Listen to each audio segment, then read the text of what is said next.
Poucos na narrativa bíblica conheceram tão bem o sofrimento como Jó, mas poucos também foram tão beneficiados pelo sofrimento como Jó. E ele diz assim, sobre os justos: se os justos estão presos em grilhões e amarrados com cordas de aflição, então lhes faz saber a obra deles e as suas transgressões, porquanto se têm portado com soberba, e abre-lhes o ouvido para a instrução, e ordena que se convertam da iniquidade. Depois de lidar com prejuízos financeiros e falência, com a dor indescritível de perder seus entes queridos, de ser fustigado na carne até o ponto de ser deformado por enfermidades, Jó escreve sobre a sua experiência, e ele reconhece como o sofrimento pode nos tornar pessoas melhores. Ele diz que os amarrados com cordas de aflição mergulham mais profundamente em seu ser interior, enxergam com mais nitidez as suas transgressões e reconhecem com mais humildade a sua soberba. E ainda diz que os ouvidos de quem sofre são mais sensíveis à voz de Deus. E ele ainda cita o ponto em que o sofrimento cria um contraste entre os males causados pelo pecado e a alegria de ter os pecados perdoados. E esse não é um raciocínio só de Jó, mas é um raciocínio que acompanha todos os grandes líderes e grandes heróis nas Sagradas Escrituras, e também aqueles que foram considerados pais da igreja na era da Reforma e também no primeiro século. Houve um líder chamado Jerônimo que diz assim: considero uma parte da infelicidade não conhecer a adversidade, julgo que é miserável aquele que não foi infeliz. Parece meio paradoxo, mas você vai entender onde eu quero chegar. Demétrio, outro pai na igreja, diz assim: nada me parece mais infeliz do que aquele a quem nenhuma adversidade aconteceu. E aí Gaspar Olevianus, já um reformador dos dias de Calvino, diz assim: quando doente, ele disse: nessa doença eu aprendi como Deus é grande e quão mau é o pecado. Eu nunca soube o que Deus era antes, nem o que significava o pecado antes. Então ele vive um sofrimento que marca a sua vida de forma definitiva, como foi com Jó, que pôde declarar: eu te conhecia de ouvir falar, mas depois de sofrer o que eu sofri, hoje os meus olhos te veem, hoje eu te conheço de contigo andar. Então acha alguém chique do seu lado, dá uma olhada, se não tiver chique, procura outro. Porque minha mãe me disse que quando você vem para a igreja, você tem que escolher a sua melhor roupa. Ela era batista. Acha alguém chique aí do seu lado, pergunta para ele: essa é a sua melhor roupa?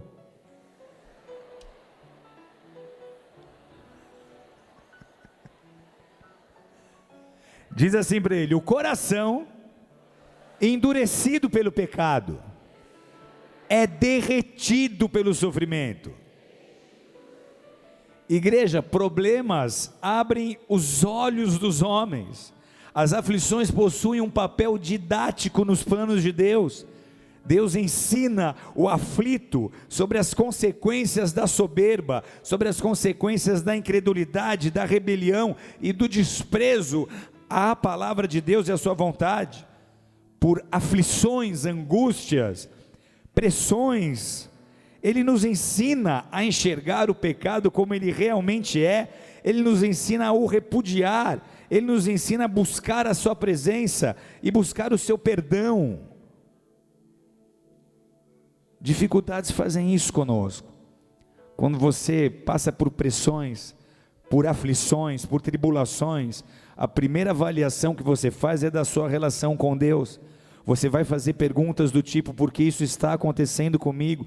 E talvez você tenha as respostas no seu passado. O Rininha teve uma lição dessas logo cedo. Ele, alguns anos atrás, pequenininho, gostando muito de ver televisão e filminhos, ele inventou de tentar falsificar a assinatura do pai e da mãe na escola, mas ele tinha 8 anos. Então, imagina uma criança de 8 anos tentando falsificar a assinatura do pai. Deve ter sido uma letra bem gorda, escrito Rina. Óbvio que o colégio ia descobrir, ia perceber. Aí a gente foi avisado pelo colégio. E os dois ficaram tristes, decepcionados, mas tudo bem, coisa de criança. Ele levou uma repreensão, mas eu acho que ele não tinha se arrependido totalmente até o dia que, saindo do banheiro, do banho, do chuveiro, ele forçou a porta do box, e a porta do box de vidro despedaçou em cima dele. Um perigo. E alguns caquinhos de vidro caíram nele assim, e ele viu sangue.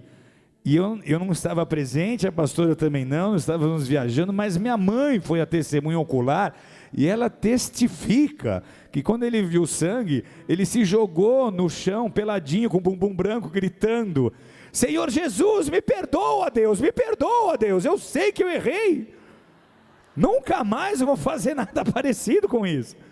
Porque a tribulação, a dificuldade te faz fazer uma autoanálise. Onde é que eu errei?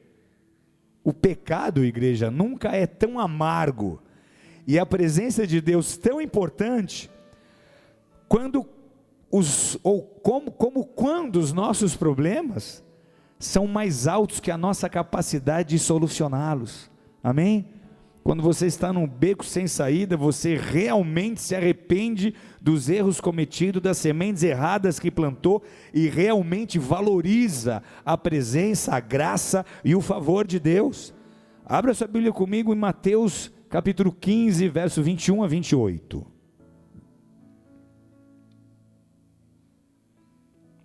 Esse é o momento que Jesus estava sendo extremamente perseguido pelos fariseus.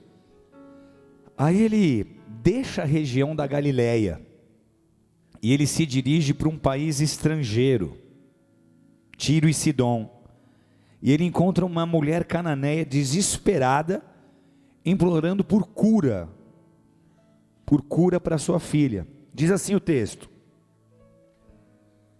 partindo Jesus dali, retirou-se para os lados de Tiro e Sidom. E eis que uma mulher cananeia, que viera daquelas regiões, clamava: Senhor, filho de Davi, tem compaixão de mim, minha filha está horrivelmente endemoniada. Ele, porém, não lhe respondeu palavra. E os seus discípulos, aproximando-se, rogaram-lhe: despede-a, pois vem clamando atrás de nós. Mas Jesus respondeu: não fui enviado, senão as ovelhas perdidas da casa de Israel.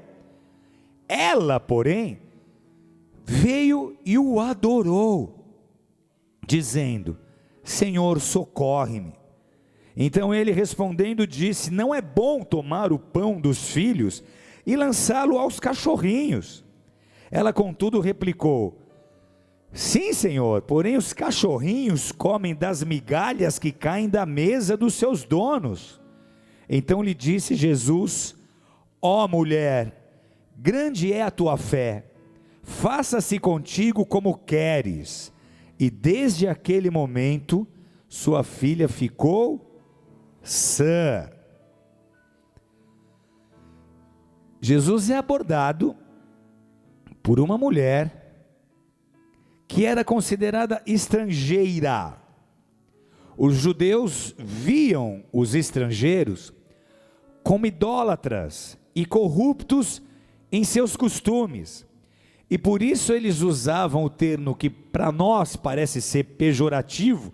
Eles usavam o termo cachorros para designar os gentios.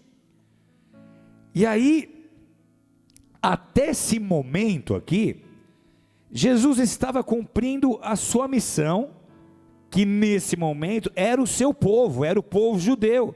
Jesus veio para os judeus. Jesus era judeu, os seus discípulos todos eram judeus, assim como todos os seus seguidores, até a visão dada a Pedro lá em Atos, de um lençol descendo com animais impuros, e ele diz: eu não posso comer esses animais, são impuros. E o Espírito Santo falava: come, não chama de impuro, que eu estou chamando de puro. E eles entenderam e discerniram que o evangelho e a boa notícia tinha que ser contada também, não só para os judeus, como também para os gentios, os não judeus. E aí Jesus usa um termo comum a todos os ouvintes e a toda aquela audiência ali, só que ele o aplica no diminutivo, cachorrinho, talvez evitando ser ofensivo, mas de qualquer maneira, era costume se usar no dia a dia daquele povo, o termo cachorrinho, cachorro, para se designar gentil.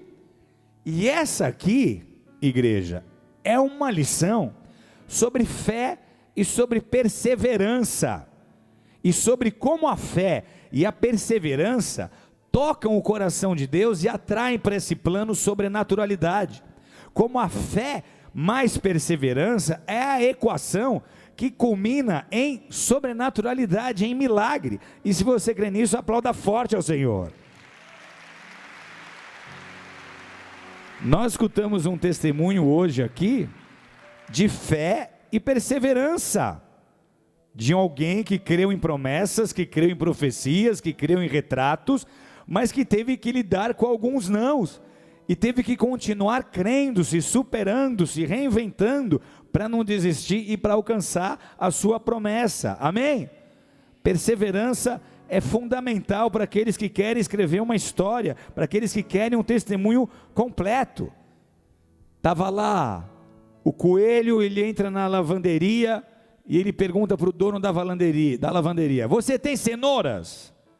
Aí óbvio, o dono da lavanderia responde: isso aqui é uma lavanderia, nós não vendemos cenouras, vai lá na quitanda na esquina. Mas aí no outro dia, o coelho entra na lavanderia e ele pergunta de novo: oi,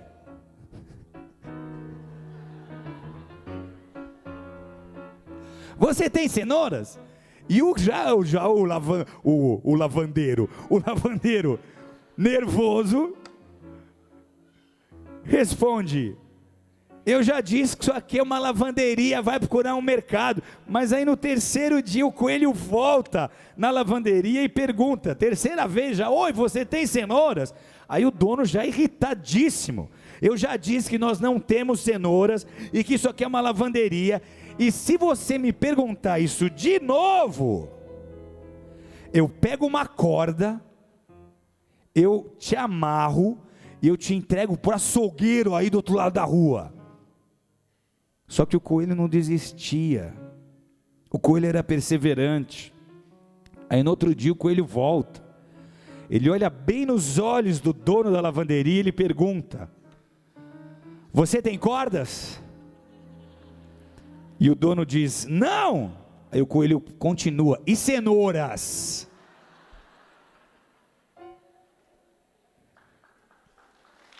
Obrigado.